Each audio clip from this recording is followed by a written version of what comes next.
Welcome to part 71 of the Unsolved Mysteries Iceberg, where we explore true crime, urban legends, mysterious disappearances, myths and legends, internet mysteries, and more. Analisa Michelle was born on September 21st, 1952, in Klingenberg, Bavaria, Germany. Annalisa was raised in an extremely devout and traditional Catholic family. Her early life was marked by health issues, and at the age of 16, she experienced her first seizure. She was diagnosed with temporal lobe epilepsy, a condition that can cause seizures, memory loss, and hallucinations. Despite her medical treatment, including the use of antipsychotic drugs, her condition did not improve and even seemed to worsen over time.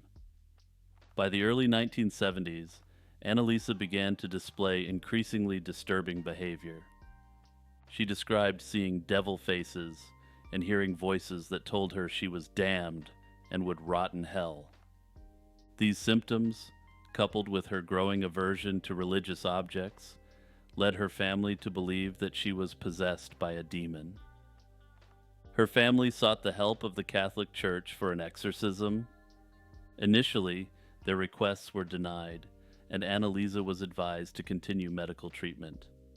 However, as her condition deteriorated, her family found two priests, Father Arnold Renz and Father Ernst Alt, who agreed to perform the exorcism rites. In 1975, the Bishop of Würzburg, Josef Stangl, approved the exorcism, which was to be conducted in strict secrecy. From September 1975 to June 1976, Annalisa underwent more than 60 exorcism sessions. These sessions were grueling, often lasting up to 4 hours, and taking place 1 to 2 times a week. During these sessions, Annalisa would frequently exhibit violent behaviors, speak in different voices, and show extraordinary strength, often requiring physical restraint. Throughout this period, Annalisa's physical condition severely deteriorated. She stopped eating, leading to severe malnutrition. By the time of her final exorcism session on June 30th, 1976, she weighed only 68 pounds and was suffering from broken knees and other broken bones. Analisa Michelle passed away on July 1st, 1976, in her home.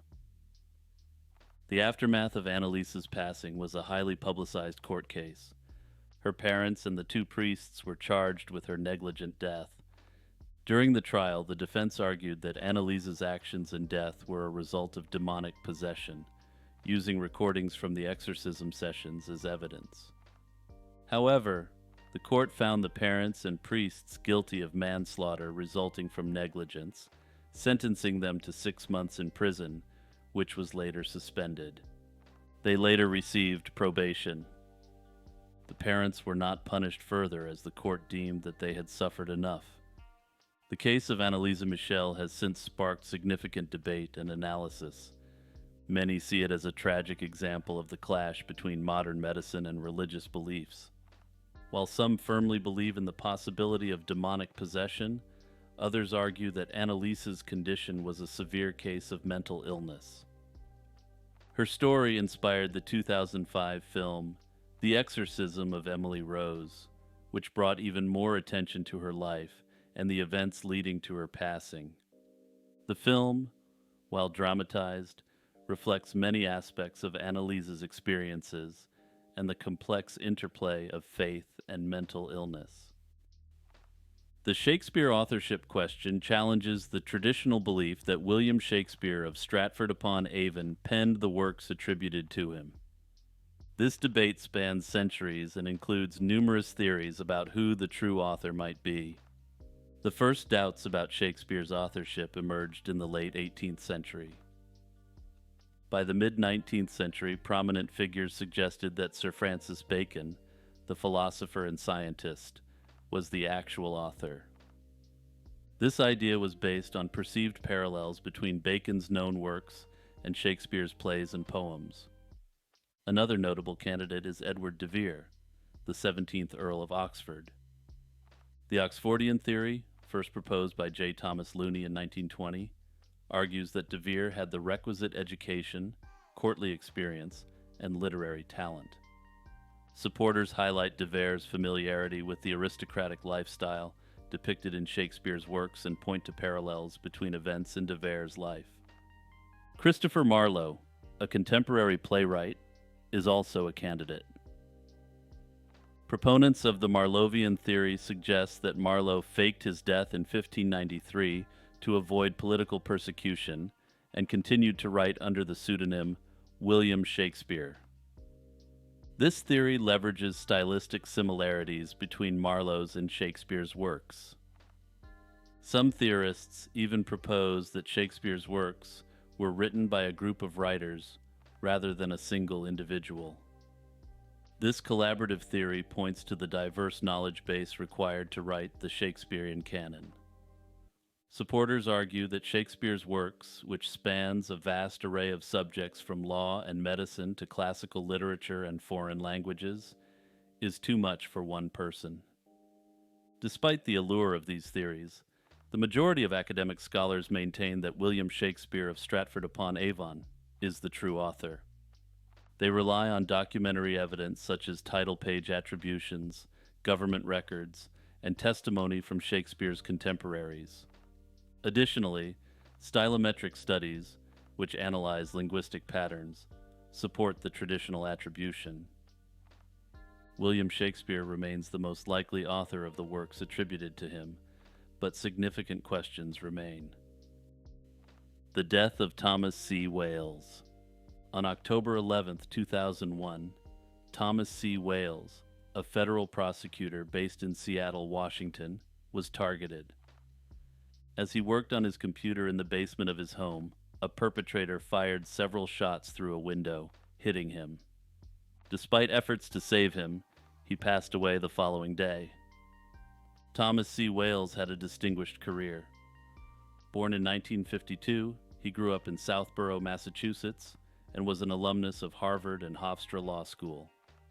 In 1983, he became an assistant U.S. attorney in Seattle, specializing in fraud prosecutions. Beyond his professional life, he was deeply involved in civic activities, including serving as president of a local gun safety group. The investigation into this incident has been extensive but fraught with challenges. Initial evidence pointed to a Makarov pistol with a replacement barrel as the weapon used. This type of pistol left distinctive marks on the bullets, leading the FBI to a painstaking search for the barrel's origins. Approximately 2,600 such barrels were sold, complicating the investigation. One primary suspect emerged early in the investigation, an airline pilot from Bellevue who had been prosecuted by Wales. This individual was known to have a strong interest in firearms and had previously clashed with Wales over his gun control advocacy. Although the FBI conducted thorough searches of the pilot's residence, including seizing 27 boxes of potential evidence, no charges were brought against him. In 2018, the FBI suggested that Wales might have been targeted by a professional hit, orchestrated by a small group. This theory added a new layer of complexity, suggesting a more elaborate conspiracy rather than a lone perpetrator.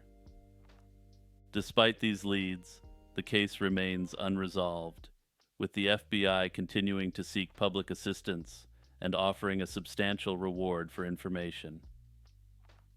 The FBI has recently increased the reward for information leading to an arrest to $2.5 million, reflecting the high priority still placed on this case. Erfort Latrine disaster. In the late 12th century, the Holy Roman Empire was riddled with political strife, with conflicts often erupting between feudal lords and religious leaders. One such dispute was between Archbishop Conrad of Mainz and Landgrave Louis III of Thuringia. The feud was significant enough that Emperor Henry VI, traveling through the region, decided to mediate. To resolve the conflict, he called for a Hoftag, or informal assembly, at the cathedral in Erfort on July 26, 1184. On the day of the assembly, nobles from across the Holy Roman Empire gathered in a second-story hall of the Petersburg Citadel. According to traditional tellings, the aging wooden floor could not support the weight of the assembled crowd. Just as discussions began, the floor collapsed, sending around 100 attendees plunging into the cesspit below. The disaster resulted in the loss of around 60 to 100 nobles. Those who fell through were either drowned in the liquid waste or suffocated from the noxious fumes. Emperor Henry and Archbishop Conrad of Mainz survived by sheer luck. The emperor was positioned in a stone alcove at the time of the collapse, which allowed him to cling to iron railings until he was rescued with ladders. The Erfort Latrine disaster highlights the inadequacies of medieval sanitation systems. Latrines of the time were often simple pits or holes in the ground, sometimes connected to external walls to allow for natural drainage. However, these cesspits were rarely cleaned, leading to significant buildup of waste and hazardous gases. The Petersburg Citadel's latrine, directly beneath the meeting hall, had accumulated a large amount of waste. Combined with the decrepit condition of the building, this created a perfect storm for disaster when the floor gave way. The Upsweep. The Upsweep is one of the most intriguing and mysterious sounds recorded in the ocean. It was first detected in August 1991 by the National Oceanic and Atmospheric Administration. The sound is characterized by a long train of narrow-band, upsweeping sounds, each lasting several seconds. The source of this sound has been located in the Pacific Ocean, around 2,500 miles west of the southern tip of South America, near the Antarctic. The upsweep was first identified using the Sound Surveillance System, SOSUS, a network of underwater microphones originally designed for submarine detection. This system allowed scientists to pick up various unexplained oceanic noises, among which the upsweep stood out due to its characteristics and persistence over the years. Interestingly, the intensity of the upsweep varies with the seasons, peaking during spring and fall. Despite being monitored for decades, the precise origin of the upsweep remains unidentified. Initially, some scientists speculated that it might be biological, possibly produced by large marine animals like whales. However, the lack of variation in the sound's frequency made this unlikely.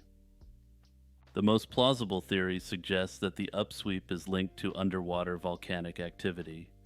Researchers Émile Aucal and Jacques Talandier proposed that the sound could be caused by the interaction between seawater and volcanic gases.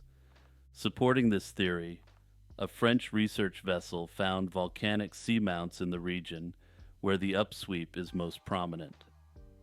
However, its mysterious nature has led to numerous speculative stories, including ideas about undiscovered marine creatures or even secret underwater human activities. Others have speculated that the sound have something to do with underwater alien bases. Research into the upsweep continues as scientists use advanced technologies and methodologies to pinpoint its source more accurately. The continuous decline in the sound's intensity over the years adds another layer of mystery, suggesting that the conditions creating the upsweep might be changing. The Shagar Idol. The Shagar Idol, the world's oldest known wooden sculpture, was discovered in 1890 by gold miners in a peat bog in the Ural Mountains of Russia. The idol dates back approximately 12,000 years, making it more than twice as old as the Egyptian pyramids and significantly older than Stonehenge. Carved from the trunk of a larch tree, the Shagar Idol stands at about 17 feet tall and features a series of geometric motifs. These carvings were made using stone tools, and later research identified the use of beaver mandibles as carving tools. The tree itself was at least 150 years old when it was felled. The idol's preservation is a stroke of luck, attributed to the unique conditions of the peat bog, which is acidic, anaerobic, and antimicrobial, thus preventing decay. This environment has allowed the Shagar Idol to provide a rare glimpse into Mesolithic art and culture. The Shagar Idol's surface is decorated with a variety of geometric patterns, including zigzag lines, horizontal lines, and depictions of human faces and hands. These carvings are not merely decorative, but are believed to hold significant meaning. Scholars propose various theories regarding their purpose. Some suggest that the patterns represent a creation myth, navigational aids, or even a map. Others speculate that the idol might have served as a totem pole, possibly representing a hierarchy within the society that created it. Further adding to its mystery, the idol has 7 faces carved along its length. These faces may indicate different spirits or deities, or they could represent a narrative or a sequence of events important to the creators. The exact meaning of these carvings remains unclear, and interpretations vary widely among researchers. It suggests that complex symbolic behavior and artistic expression existed among hunter-gatherer societies much earlier than previously thought. The Shagar Idol has been linked to other ancient artifacts and sites, such as Göbekli Tepe in Turkey, which is known for its monumental stone structures. The similarities in geometric motifs between these sites suggest a broader, possibly interconnected prehistoric culture that spanned large regions. Today, the Shagar Idol is housed in the Sverdlovsk Regional Museum of Local Lore in Yekaterinburg, Russia, where it remains a subject of ongoing research. The disappearance of Asha Crier. Asha Crier, a 26-year-old dual citizen of the US and Australia, vanished on September 21, 2015, in Point Arena, California. Asha was living in Albion, California, with her boyfriend, Jamai Gale, when she experienced a severe mental health crisis. Prior to her disappearance, Asha had no history of mental illness, but she suddenly began exhibiting erratic behavior, including staying awake for days and speaking incoherently. She was taken to Mendocino Coast District Hospital, but was released without a comprehensive evaluation. On the morning of her disappearance, Asha, her boyfriend, and a friend stopped at the Rollerville Cafe in Point Arena. Asha went to the restroom and never returned. She was last seen barefoot and without any personal belongings such as money, identification, or her cell phone. Her jacket was later found near the Point Arena Lighthouse Trail, but extensive searches yielded no further clues. Her boyfriend reported that she had been experiencing delusions and paranoia. On the morning she disappeared, Asha was reportedly seen acting confused and trying to enter a neighbor's trailer. She also made alarming claims about her boyfriend and her past. One theory suggests she might have walked into the ocean, considering the proximity of the cafe to the coast. However, no evidence supports this scenario. There have also been unconfirmed sightings of Asha in various locations, including a report of her being seen getting into an older model car. The Mendocino County Sheriff's Office conducted a thorough investigation, but found no concrete leads. They have not identified any suspects, including her boyfriend, who has been cooperative with the authorities. Asha's mother has been a persistent advocate for her daughter, traveling between Australia and California to seek new information. Despite her efforts, the case remains unsolved, with few new leads. If you have any information regarding her case, please contact the Mendocino County Sheriff's Office. The Life and Times of Nikola Tesla. Nikola Tesla, one of history's most fascinating inventors, remains a subject of intrigue due to his groundbreaking inventions, mysterious theories, and enigmatic personality. Born on July 10, 1856, in what was then the Austrian Empire, Tesla's early life was marked by his extraordinary intellectual capabilities and photographic memory. Tesla's contributions to science and technology are numerous and significant. He is best known for developing the alternating current electrical system, which revolutionized the way electricity is delivered to homes and businesses. Among the most intriguing aspects of Tesla's life are the mysteries and theories that surround his work and personal beliefs. One of these is his obsession with the numbers 3, 6, and 9. Tesla believed these numbers held the key to understanding the universe. He incorporated these numbers into his daily life and work routines, performing tasks in multiples of 3. Tesla's fascination with wireless power transmission led him to build the Wardenclyffe Tower. This was an ambitious project intended to demonstrate the transmission of electrical power without wires. Despite his grand vision, the project failed to secure ongoing financial support and was eventually dismantled. This failure, however, has fueled numerous conspiracy theories about lost or suppressed technologies capable of providing free energy. Another compelling mystery is Tesla's supposed involvement in the Tunguska event of 1908. Some theorists suggest that Tesla's experiments with wireless energy transmission might have caused the massive explosion in Siberia. Tesla himself had claimed that his technology could transmit energy over vast distances, potentially with destructive force. Although this theory remains speculative, it underscores the public's interest in Tesla's capabilities. After Nikola Tesla's passing on January 7, 1943, the fate of his extensive collection of notes, blueprints, prototypes, and research documents became a subject of intense speculation and mystery. His collection is believed to contain many of his scientific ideas and unfinished projects, some of which were highly advanced for his time. Upon his death, Tesla's belongings were seized by the Office of Alien Property Custodian, a U.S. government office responsible for handling the property of foreign nationals during wartime. Despite Tesla being a U.S. citizen, his origins and eccentric lifestyle led to his files being taken under the pretense of national security.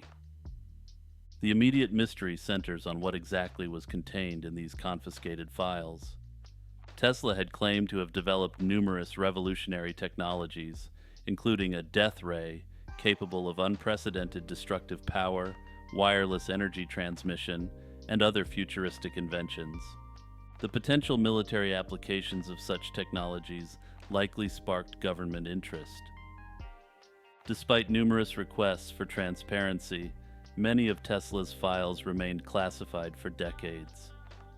Some documents were released, but the most intriguing and potentially game-changing papers were either lost, heavily redacted, or never declassified. This lack of transparency has fueled numerous conspiracy theories. Some suggest that the U.S. government retained the most sensitive information for military research, or that these files contain technology that could disrupt existing energy markets. Adding to the mystery, John G. Trump, a noted electrical engineer and the uncle of former President Donald Trump, was one of the scientists called upon to review Tesla's papers. In his report, Trump claimed that Tesla's notes did not contain any new or practical breakthroughs. However, given Tesla's reputation and the government's initial reaction, many have doubted the completeness and honesty of this assessment. Another theory comes from the numerous claims of lost or stolen Tesla documents. Over the years, there have been various allegations that key pieces of Tesla's work disappeared, either before or after the government seizure. These claims suggest that some of Tesla's most advanced ideas could be in the hands of private collectors, or were destroyed to prevent them from becoming public. The Waterline Cryptid. This was a suggestion by Discord community member Orc Lord Dave. Leave a suggestion in the comments or make suggestions in the Discord. The Waterline Cryptid, known under various names such as Jungle Walrus, is a notable creature in African folklore, particularly in Central Africa. These cryptids are typically described as semi-aquatic, hairy creatures with prominent fangs or tusks, and a notable habit of attacking and killing large river animals like hippopotamuses. Sightings have been reported across the Central African Republic, southern Chad, and as far as Angola, Mali, and Kenya. In many reports, water lions are depicted as possessing saber-tooth-like fangs and being adept swimmers, capable of moving stealthily through the water to ambush prey. These features have led some to speculate that water lions could be a surviving species of prehistoric saber-toothed cats adapted to an aquatic lifestyle. This theory posits that the dense riverine environments of Central Africa provided a suitable habitat for these predators, allowing them to survive while other large predators went extinct. The folklore surrounding water lions also includes tales of their interactions with local populations. In some stories, these cryptids are revered or feared, believed to possess supernatural powers, or to be protectors of the waterways. Modern investigations into water lions often draw on both eyewitness accounts and historical records. Some researchers suggest that reported sightings could be attributed to misidentified known animals, such as large otters or crocodiles.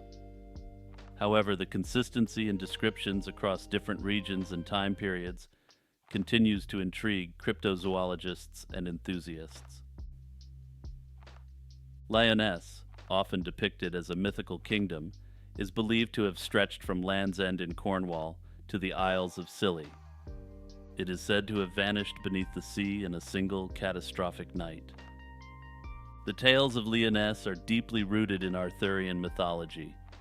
It is famously associated with Tristan, a knight of the Round Table and the hero of the romantic tragedy, Tristan and Isolde. According to legend, Lioness was a fertile and prosperous land, home to numerous towns and 140 churches. It was ultimately engulfed by the ocean, leaving only the Isles of Scilly as remnants. While the story of Lioness is often relegated to the realm of myth, some believe there may be a kernel of truth.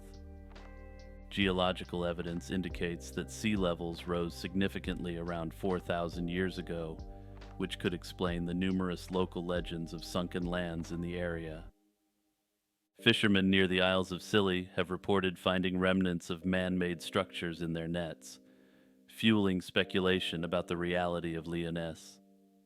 The legend of Lioness has parallels in other Celtic myths, such as the Breton tale of the sunken city of Wise. Some suggest it is a folk memory of real historical events, such as the flooding of low-lying coastal areas due to rising sea levels at the end of the last ice age. This theory is supported by the presence of submerged forests and ancient human artifacts found in the region. Another interpretation ties Lioness to the broader tradition of sunken lands and cities, such as Atlantis. These stories may serve as cultural metaphors for lost golden ages, or as cautionary tales about the dangers of hubris and moral decay. The Great Molasses Flood. On January 15, 1919, Boston's North End experienced the Great Molasses Flood. A massive steel tank, owned by the United States Industrial Alcohol Company, containing 2.3 million gallons of molasses burst, unleashing a sticky wave that surged through the streets at an estimated speed of 35 miles per hour. Not so slow after all, are we, Molasses? But I digress. This event led to significant destruction, with buildings being knocked off their foundations and the elevated train track being severely damaged. The tank was 50 feet tall and 90 feet in diameter, designed to hold 2.5 million gallons of molasses.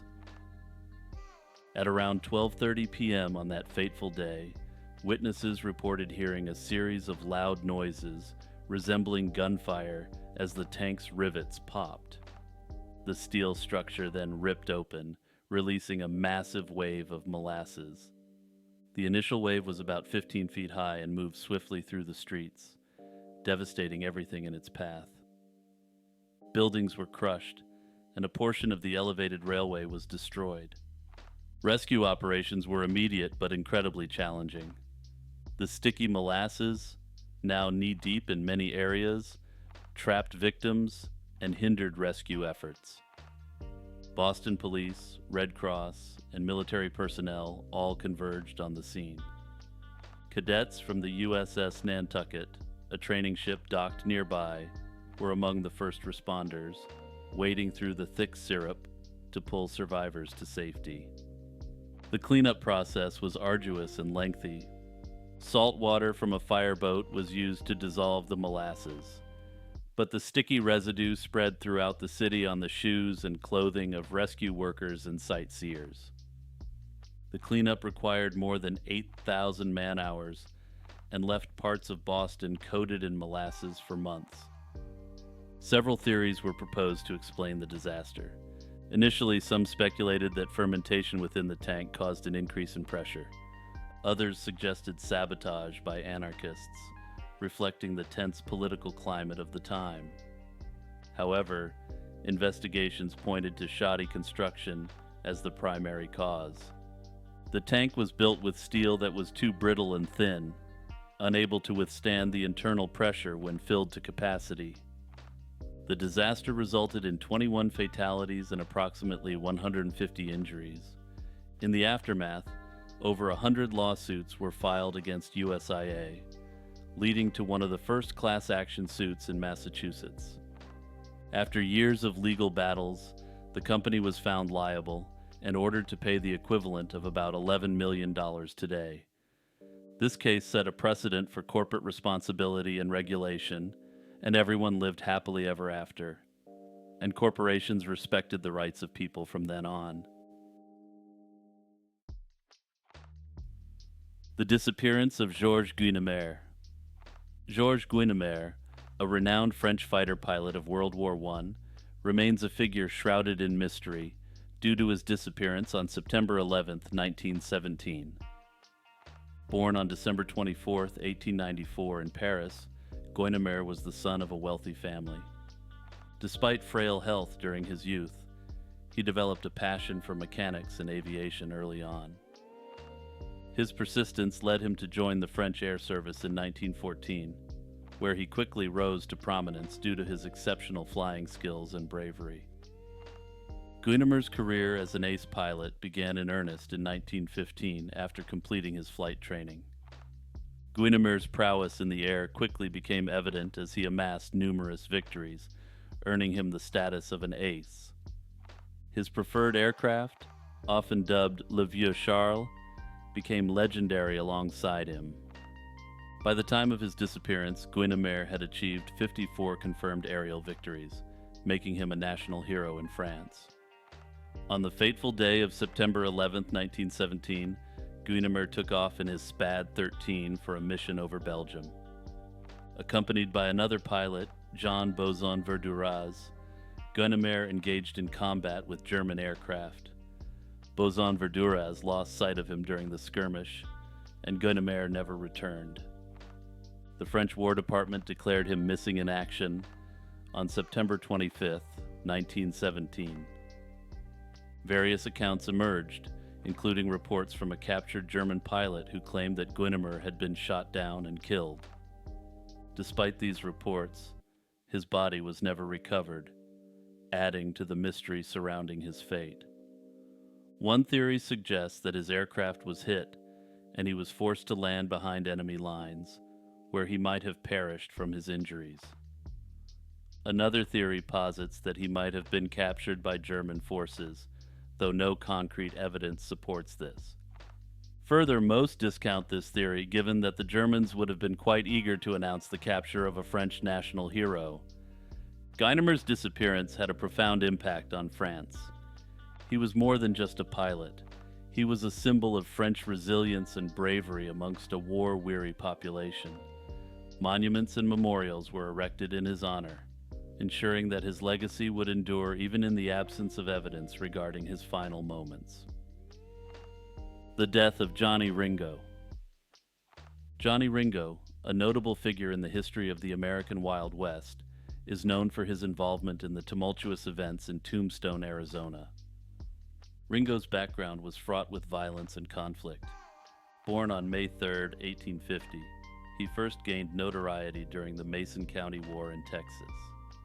His association with prominent outlaws and his participation in the Erp Vendetta ride marked him as a significant figure in the lore of the Wild West. Despite his reputation as a formidable gunfighter, Ringo's life was often described as melancholic, compounded by heavy drinking and bouts of despondency. On the day of his passing on July 14, 1882, Ringo was found seated under a tree with a gunshot wound to his head, his weapon still in his hand. The initial conclusion was self-infliction, supported by the coroner's inquest. However, the absence of powder burns and the presence of unusual details, such as his revolver cartridge belt being buckled upside down, have fueled alternative theories. Several individuals have been speculated to have been involved in Ringo's demise. Notably, Wyatt Earp and Doc Holliday have been implicated, with stories suggesting they returned from Colorado to confront Ringo. However, records indicate that both men were elsewhere at the time, casting doubt on this theory. Another suspect, Buckskin Frank Leslie, allegedly confessed to a prison guard that he had taken Ringo's life, though this claim is unsupported. Ringo's final days were marked by increased isolation and heavy drinking. He was last seen alive by Deputy Billy Breckenridge, who noted Ringo's drunken state as he rode through the South Pass of the Dragoon Mountains. When Ringo's body was discovered, it was noted that he had wrapped his feet in strips of his undershirt, a sign of his desperate state. The Voron UFO Incident.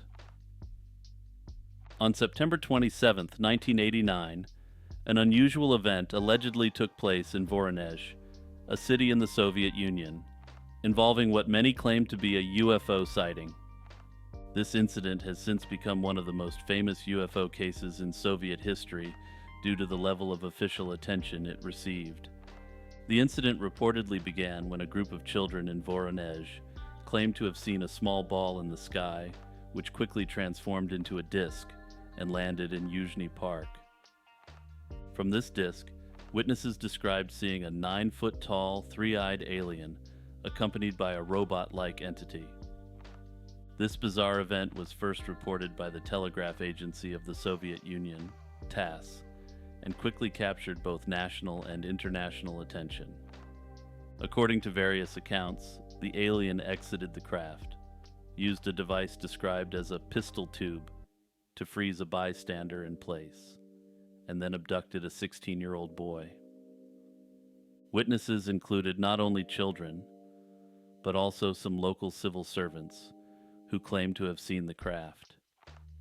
The incident occurred during a period of heightened UFO sightings across Russia and the world, which added to the credibility for some and skepticism for others. Following the initial reports, the Soviet media and scientists took an unusual interest in the incident. The Soviet Scientific Commission launched an inquiry into the event, examining the landing site. They reported finding increased levels of the radioactive isotope cesium, though this finding was later downplayed by the vice-rector of the University of Voronezh. Notably, the New York Times reported on the incident, reflecting the global intrigue it sparked. However, skepticism was rampant, with some attributing the event to mass hysteria.